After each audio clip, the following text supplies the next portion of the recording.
Welcome to Noon Hour Slides from the Moose Jaw Museum and Art Gallery.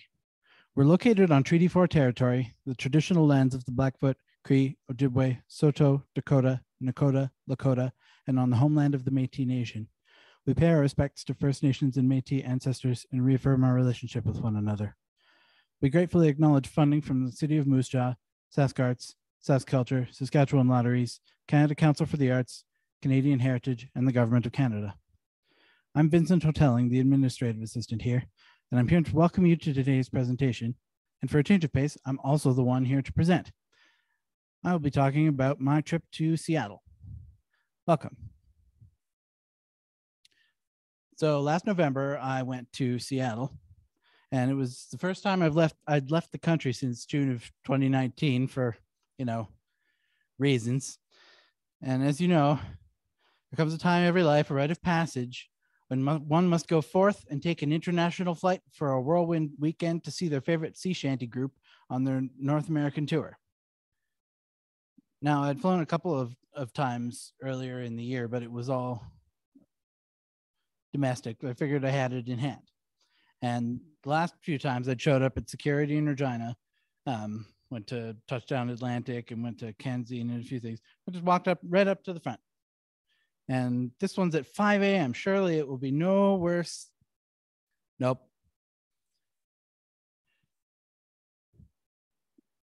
But no matter. We're only a little delayed. But my next gate is right nearby, and the flight attendants seem to have it in hand for how quickly we get to the next location quickly. So surely it'll be fine. Huh. Now, of course, the worst part about flying to the US is that they fancy themselves more secure than us, and they make you go through security again, which apparently meant I was again not allowed to have liquids. And apparently the Mountain Dew I could literally have only bought in the airport was potentially dangerous. And so I had to down it in line on principle. And the security line trickled, boarding time came and went. Customs was pretty quick, actually. But then I had to treat a few of the e-gates to a free show of large man sprinting in a backpack. And I got there and they closed the door behind me. I made sure to profusely thank my gate agent on the way past for holding the plane for me against the pilot's wishes. And we left right away. Even in the Dash 8 little prop plane, barely has time to take off out of Vancouver before it's time to land in Seattle. And these propeller planes are noisy and rough, but you get really nice views because you're not flying super high and you can kind of see the buildings and things down below. And it had been foggy coming out of Vancouver, but you could see some things once you got to Seattle.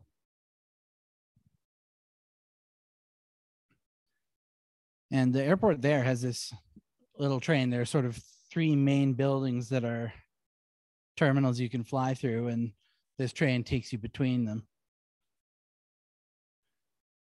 You get on it, and then you ride that, and you go outside and walk a really long way because you got to go all the way to the outside of the parking structures. But then you eventually reach the train that goes into town. And I enjoyed the train ride. It's a fair ways, as you can see. But you can see sort of, where people live and lots of stuff along the way. So it's smooth. And passed by the, sports venue area. There's, the Mariners and the Seahawks play there. And then we pulled into the station near my first destination, the Seattle Aquarium. And I include that zoomed in map primarily because I enjoy the fact that they have something called a parking squid. I'm not entirely sure what it was. I didn't really find it. It might just be the name of that lot. But there's a bunch of stuff on the docks there, and on the one I'm on, it's the aquarium, and then next to it is this Ferris wheel, and it's nice for the views, and it's convenient for the aquarium too, because they're right on the water. So in the entrance, there's a convenient map and a big tank. There's couches in front of it, so you can just sit and watch. And you see there's a human in there, but I don't think he lives there all the time.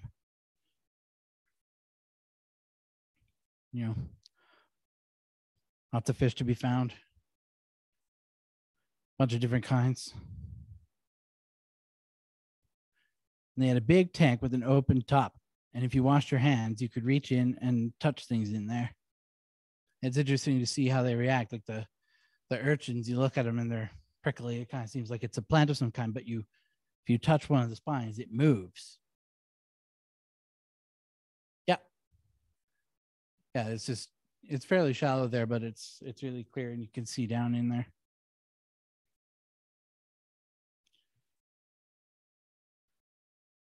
And then they had this like big ring tank that you could stand inside it and watch these jellies floating around.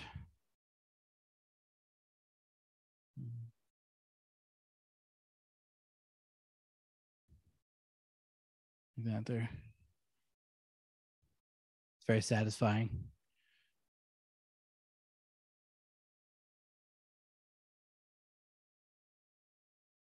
No.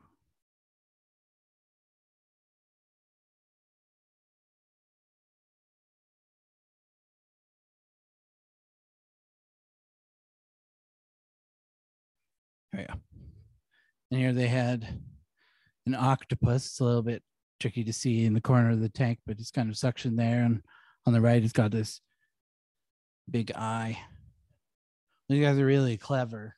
There's once a different aquarium where they kept having fish that disappeared from the tank in the night, and they were totally mystified as to what was happening. So they decided to watch the security camera. It turns out the octopus had figured out how to climb out of the tank and sneak over to swipe fish out of different tanks for midnight snack.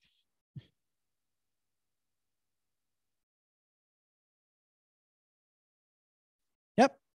Like, well, this is my house. I'm going to go back to it now. Is this?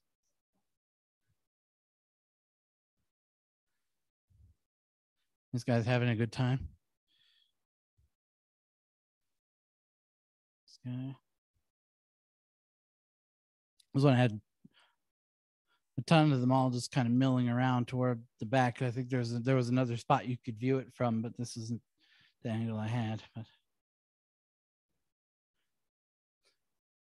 And of course, they had a lot of their text on screens that would cycle through, and it's good for wall space, but it's not great for waiting for your attention span long enough to tell you what the kind of fish you're looking at is.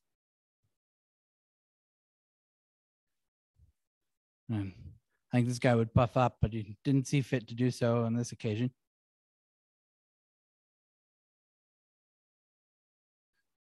Now, I like these tanks that are like meant to be kind of dark inside, and so the inside is very blue.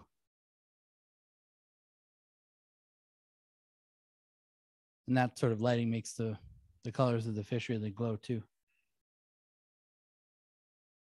This angel fish and all that interesting patterns when they're living in the reefs. And the habitats are very elaborate. Ideally, they look like this even in the ocean, though we've dropped enough anchors and plastic waste to bleach and crush them out of being useful in a lot of cases. And there's, all different kinds of creatures, the anemones and things. And yeah, they really make the fish stand out. This guy with his like glowing spots.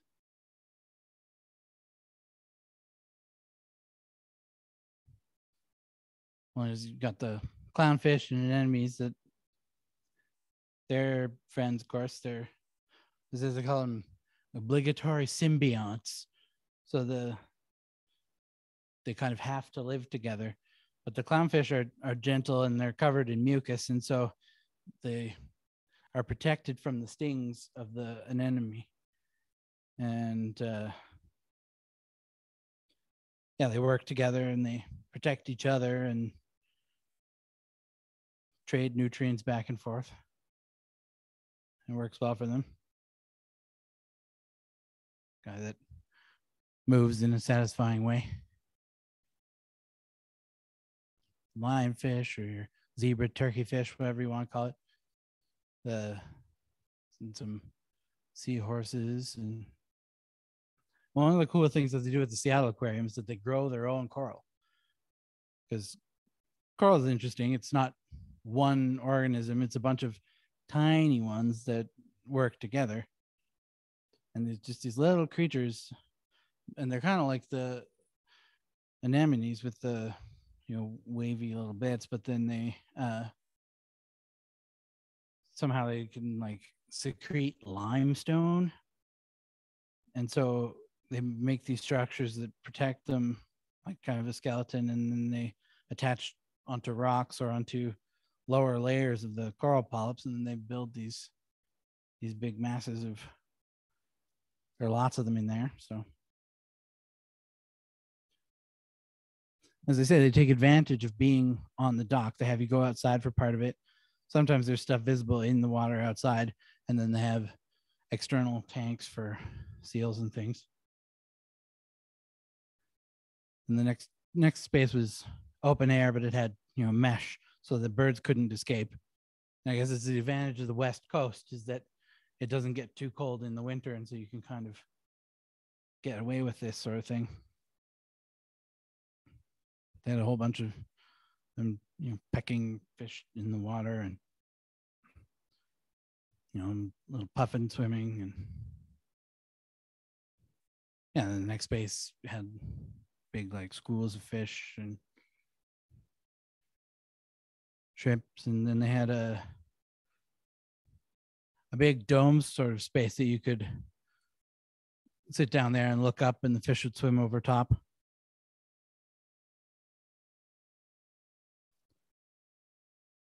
And then, yeah, the seals were kind of in another partially outside space. And then you go out and go back to the main building. As I say, I'm something of a sucker for good signage, and so I really like this rug.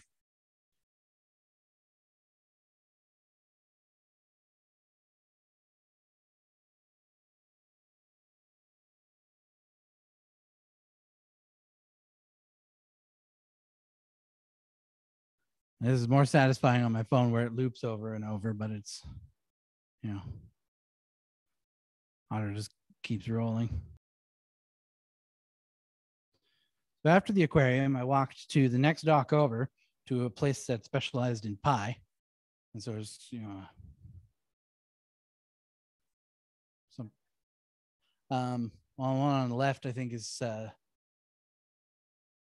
think it's like a pork pie, kind of. Yeah. And then on the right, it's apple pie.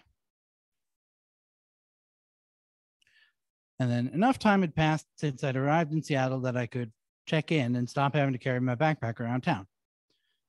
I stayed at places called the Citizen M, and among their various shticks is that the rooms themselves are fairly small, but they all have good views.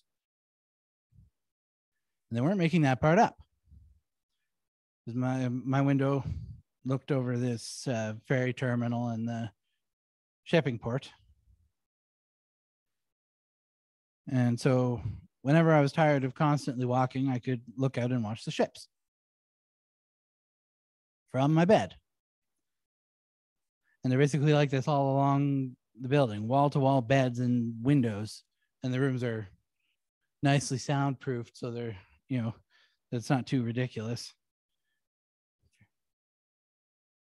Yeah. Yeah, there's just like a one that obscures what's going on, and then one that can make it fully black. But yeah, another one of their things is that you can control everything from their app, and so that includes the blinds. It includes the TV and the color of the bathroom lighting, and they have a tablet on the table, so that will let you do it.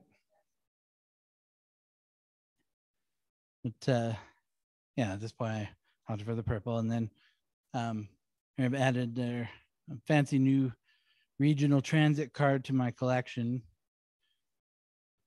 So now, not used yet, because my next destination is another walking one. Went to the Seattle Pinball Museum, where you play a flat rate and you can play as much as you want, which for me amounted to each one once. Each has a label at the top that tells you about the age of the machine and something about it, the story, how it was made, and that kind of thing. And for the most part, they all work. You can just play them. They have someone on staff who knows how to maintain them. And when I was there, the 2 floors, and when I was up there, somebody had one of them open and was working on it, and it was neat to see the inside. But they organized them around the room, going from the really old ones to some of the more modern ones. Like I think on the left, there are ones there. One there from the 30s or 40s or something, and then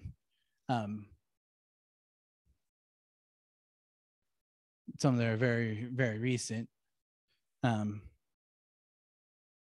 yeah, the really new ones are elaborate. They've got stuff going on the screens, but they still kind of work generally the same way. You push the little button and flip the thing.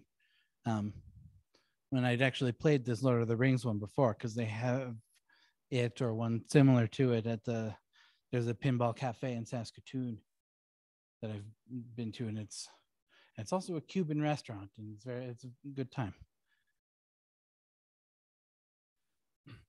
Now I used the transit card. I took the regular train, the same train I'd been on before, to go downtown, and then I got to switch to this monorail. And the pigeon seemed to know the way. We were inside, so if pigeon has come inside, it's got to be for a reason. And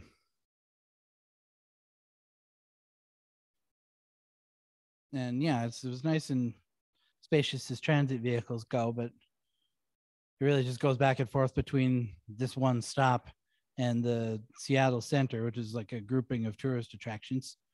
So it can afford to consider the niceness of the ride in the equation. Yeah, now that I'm in the city, gotta go up and get a nice view from the Space Needle. Yeah, the one on the right is from inside the elevator, looking down on a museum I go to the next day. So you get nice views over the Puget Sound, and you can see mountains in the distance, and down below is where Bezos renovated, got his new climate arena, and that's where the Seattle Kraken hockey team play. And there'd been a facility there before, because Seattle had a basketball team for some years, but then that went away, and it was out of use for some years before they renovated it and made it really environmentally friendly. Like all of its power is solar, and some of the things about how it was built. And yeah, the Space Needle and the whole area it's in, the monorail and the arena, and there's a theater and all the stuff. It was all built. There was a World's Fair in Seattle in 1962, and so, oh, nice. Huh. Well, all this part. It's got like a big counterweight underground to keep the building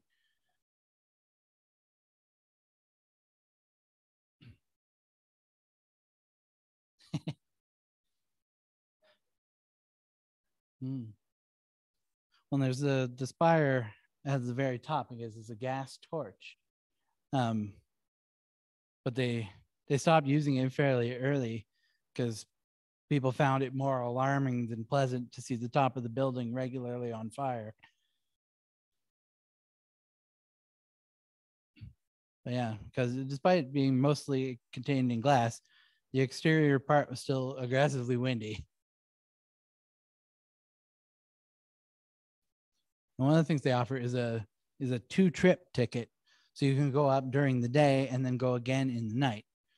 But I just went once at the right time, so I was kind of on the line and got a bit of both.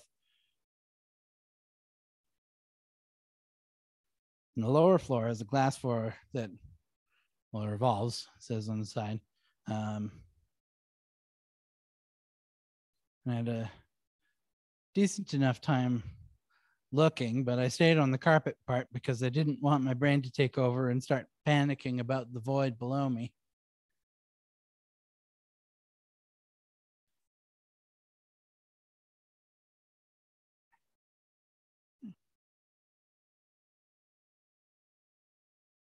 But yeah, it's a nice city view. And the outer part of the carpet rotates with the glass, while the inner part stays still, which I learned because I was standing with one foot on each and started pivoting. Wasn't sure what was going on. And yeah, down there on the right is a blurry view of one of the things that go to the next day.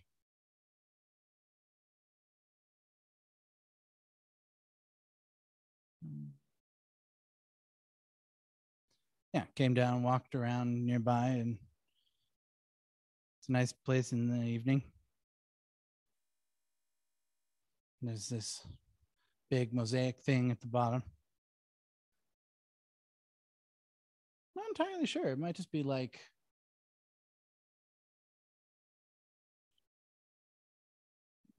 irregular shaped clay tiles or something.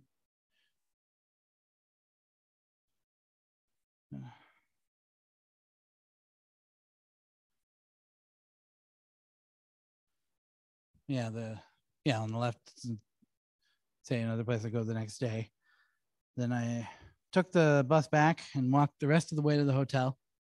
There's something going on under the sidewalk, so it's glowing ominously. And there's this cool pointy building. It's here, and it's clearly a good landmark because they even show you it on the map. See, Smith Tower. Well, at this point, I was very tired. I went home and watched the Dark Ferry Terminal and some sitcom reruns while I ate the food I grabbed on the way back because that's what one watches on a hotel TV. And new morning with new window boats, doing their thing. And Seattle isn't really out on the ocean; it sits on the water, but on the other side of the water are islands, and so these ferries go back and forth to them. These places are good for handling stuff getting shipped, of course, but they're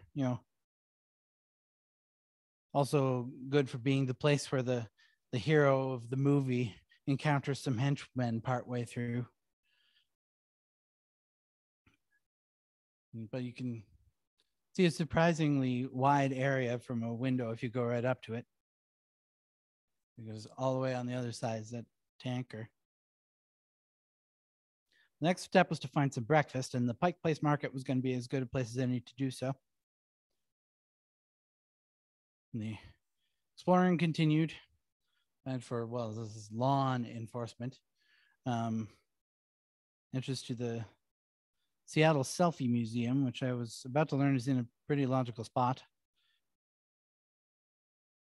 It's up the hill. Well, I haven't complained about this yet. It's worth complaining about. Seattle is entirely uphill. It's like Halifax. It's sitting on an angle.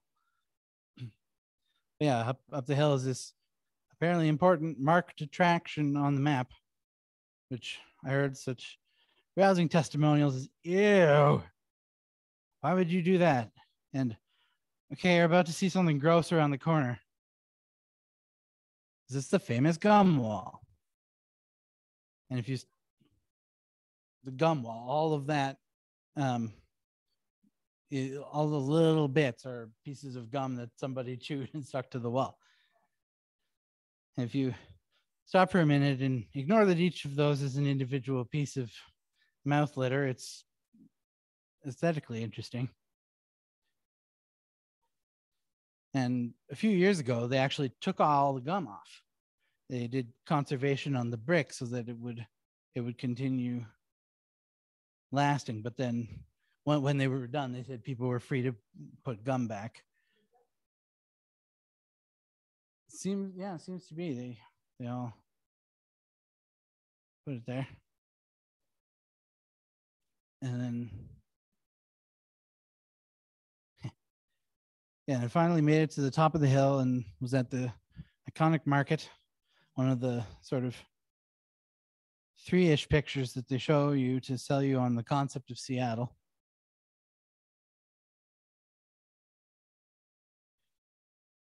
They like the neon here. Can't say I blame them.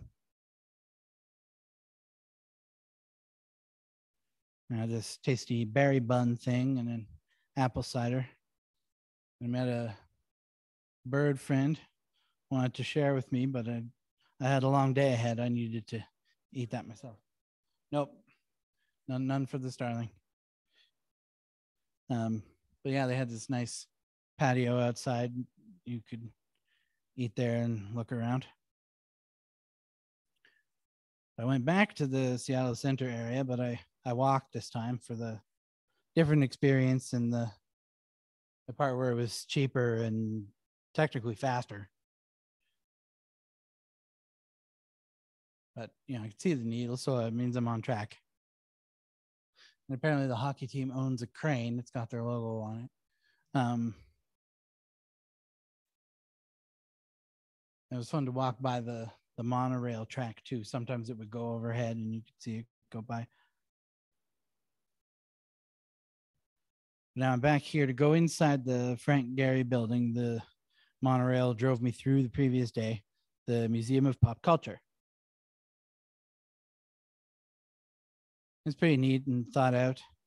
It's designed to be looked at from all sides and the top because they know they're right next to the Space Needle, so people are going to be looking at it from above as well. And so they made it look like something, but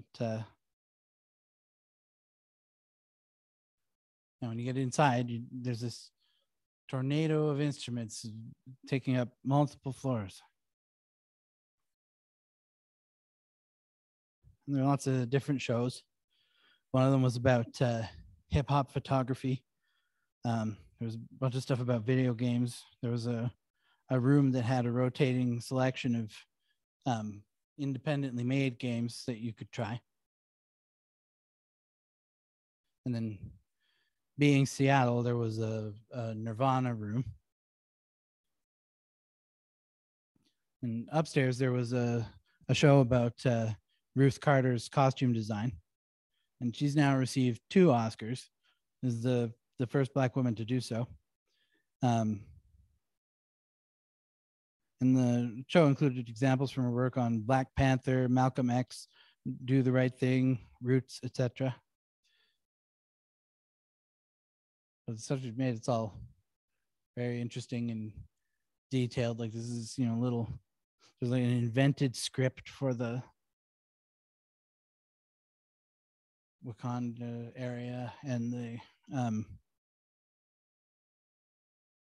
you know, some of these things you don't even necessarily see them, but they're there, and so you kind of get the sense that it's really detailed.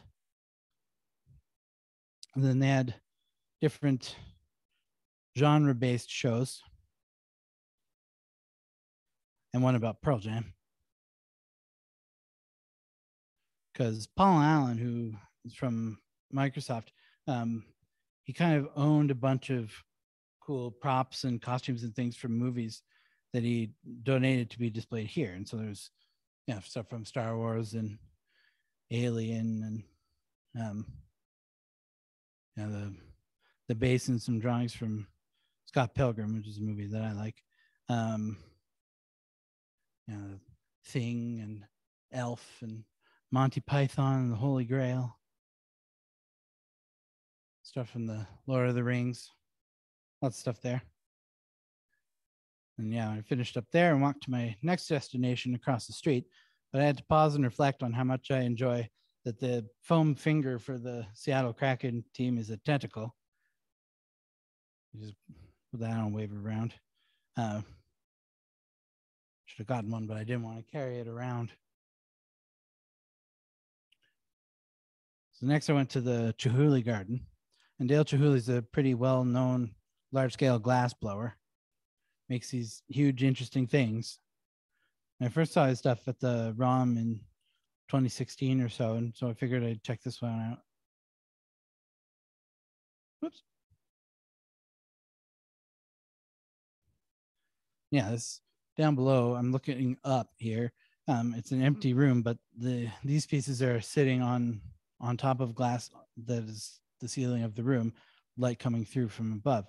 So you look up and through these glass pieces, and it's very satisfying. They'll sometimes put cushions on the floor. You can just kind of lie there for a while and enjoy the view, though they didn't have them while I was there. There were too many people.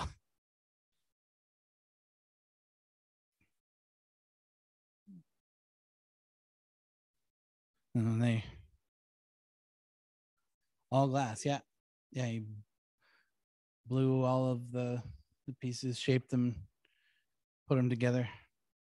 And yeah, they put them together and they kind of look like interesting marine plants. Kind of a mysterious world. It's a, nature-like, but not quite like anything you see. And these boats full of spheres. And then some individual pieces that are, a little more typically displayed. But the color on them is nice. And you go out to this glass atrium space with this piece all through the roof. Maybe the right sort of place to go if you wanted to eat some, tiny sandwiches. Then you go outside and you're in among the plants. And I clearly picked a good day to go because it rained on the other days I was there. And it being fall, it made this stuff look as cool as possible with the orange leaves and stuff. And some of them are, the colors are a little more natural, blend in kind of. And some, maybe that's a rare fungus. Those go nicely with the bark of the trees. It's, thought out about where these things are. Some very tall pillar ones. And even in the hallways in this place, they're just hanging from the ceilings. And then there are people in here doing glass blowing demos. And it looks pretty tricky, but they seem to have a sense of it. But it's like, it's very delicate, but they have to do it quickly, and they really have to mean it because they're, times when they're kind of have a short window to break something off or, set. Well, I think there was some stuff available in the gift shop, yeah. But I don't know what they were doing with these ones particularly. They were just sort of showing how it works. Then yeah, that's another side of the Museum of Pop Culture. So going somewhere again. Ahead of the evening's concert, I'm meeting up with my friends from the Sea Shanty Internet. But if you're going to walk past the Bill and Melinda Gates Foundation, you might as well stop in and see what's up. They have a whole space talking about the work they're doing around the world. This is an interesting module that helps keep the vaccines as cold because they're delivering them to remote locations in hot countries and that kind of thing. And so they have this like container and they can stay cold for days at a time. I don't know that this one was cold enough for COVID shots, but it works for a lot of things. And, you know, like every museum during a pandemic, they made some form of effort to collect community COVID stories. And then, yeah, kept walking. There were some climbing plants and neat buildings. Arrived at Lake Union Park. Still a little bit of time before my friends came, so I walked around the water. Logically, shanty friends are going to visit the Center for Wooden Boats. But we had to check out this nice rainbow over the water first. And there was some brief rain after the sunnier earlier part. So I stood under this convenient lid. There were lots of people coming through on the lake. I guess there's like a float plane station near here. Shows up on the map of the lake. So this explains this guy coming through. And yeah, we managed to lurk in the same spot long enough to confirm that we were each other, and we went inside. Saw some old tools and boat storage. And then, of course, the outside, you could walk all up and down the docks and look at the boats. And the really big ones were furthest out. We went to grab some food at the Mekong bar on the way to the concert. It's the Longest Johns at Madame Lou's with the opening act, Pint and Dale. When the opener has a hurdy-gurdy, you know, you're going to have a good evening. There's Dave and Andy, and to the right is JD, and there are three of them. There are usually four. Where's Robbie? Here. Because customs is mysterious at the best of times, and they didn't give him a visa in time, so he didn't get to leave the UK for this part of the tour. So, not to be deterred, they dressed a tablet in his clothing to give us, we called him I, Robert. And for the most part, he made facial expressions while everybody else was singing, but he had the chance to lead a few songs.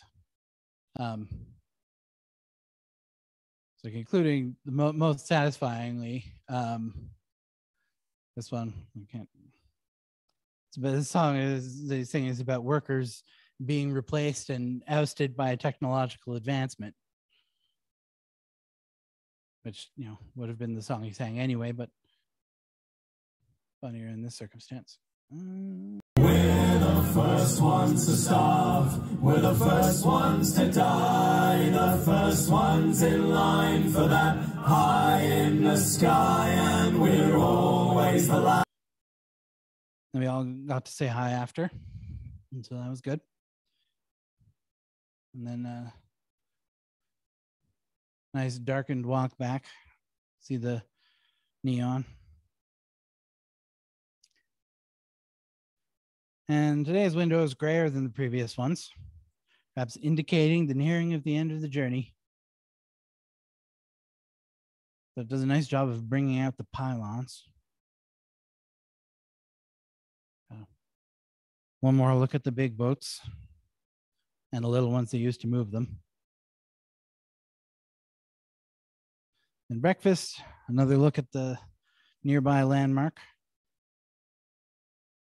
Yeah, and there's like well, there's a, on the right is a Danish, and on the top is a pan au chocolat, and then yeah, some berries and things. Yeah, they had like a buffet in the hotel. So, and then yeah, I took the bus next because I had to go down near where the Boeing factory is. and where I had to wait for the bus. It was a fairly city kind of place. There were some characters, but it was it's a cool looking spot. So I wanted to check out the Museum of Flight. And this was a training module that the astronauts would use on Earth to practice for going on trips in the shuttle. Then went outside to a big space full of planes you could look at, and some of them you could go on. And the first one was the Concorde. And this was really cool because it could go Mach 2 and get you over the ocean in a few hours. And it's not especially big inside, but the seat configuration, at least it makes for a comfortable seat once you're in. And they were probably not thinking about whether these flights were particularly affordable. And so you could have a fairly comfortable seat, even if the plane itself had to be small to go that fast practically. Because yeah, ultimately it didn't matter if the plane was roomy, you weren't there for very long. And that the speed that it goes is so intense that like the plane itself would change in length.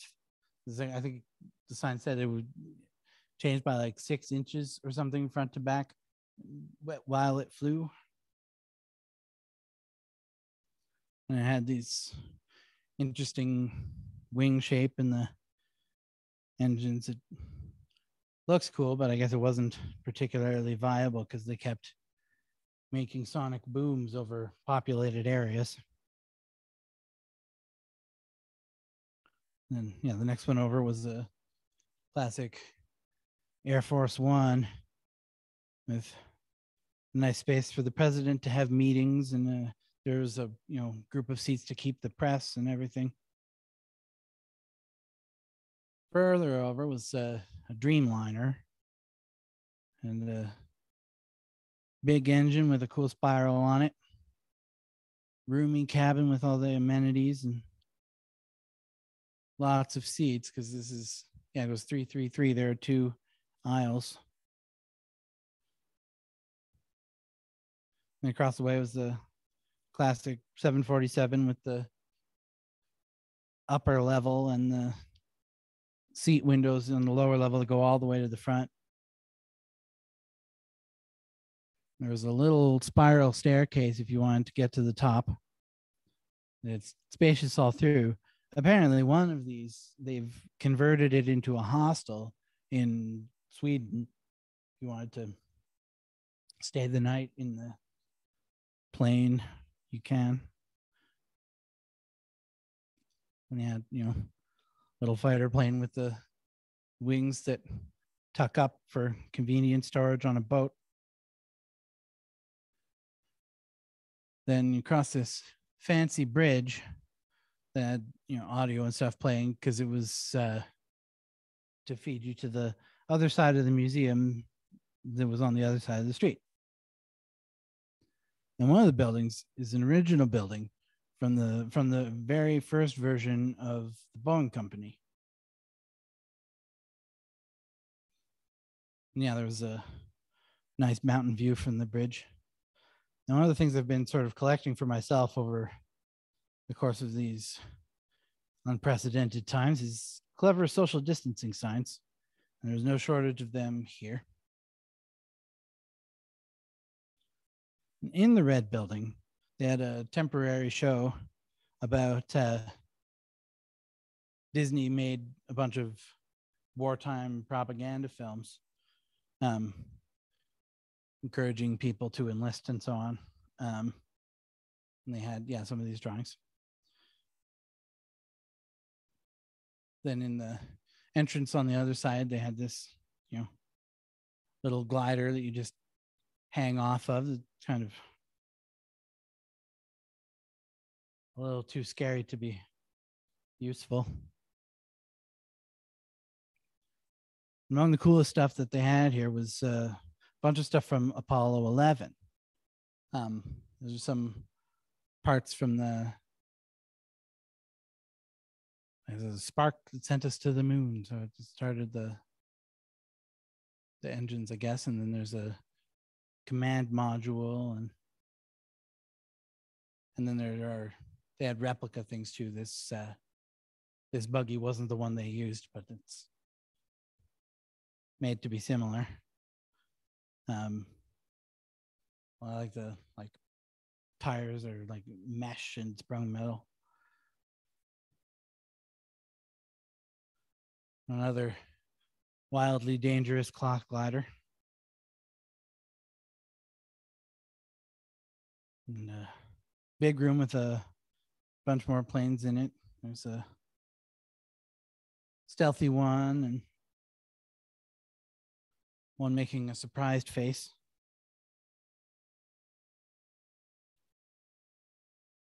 It was, satisfying to walk through, see them all kind of hanging.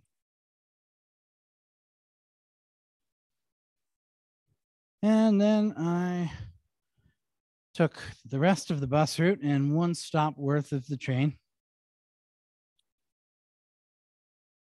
I could check out more cool planes.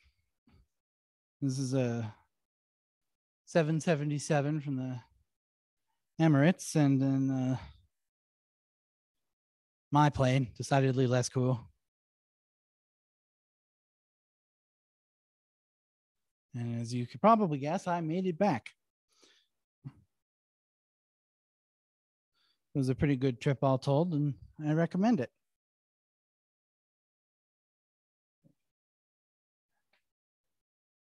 I think this is, I think it's still Seattle. I'm not 100% sure because I did see stuff coming back to Vancouver. It wasn't so foggy, but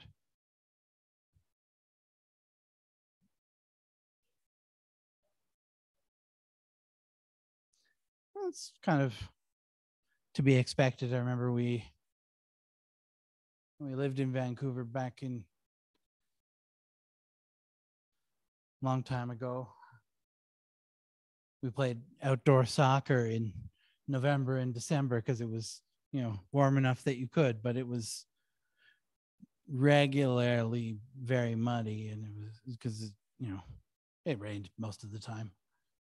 But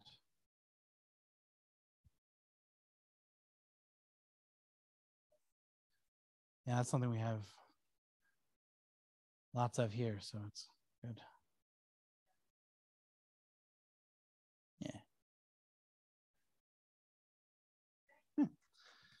Yeah, thanks for coming.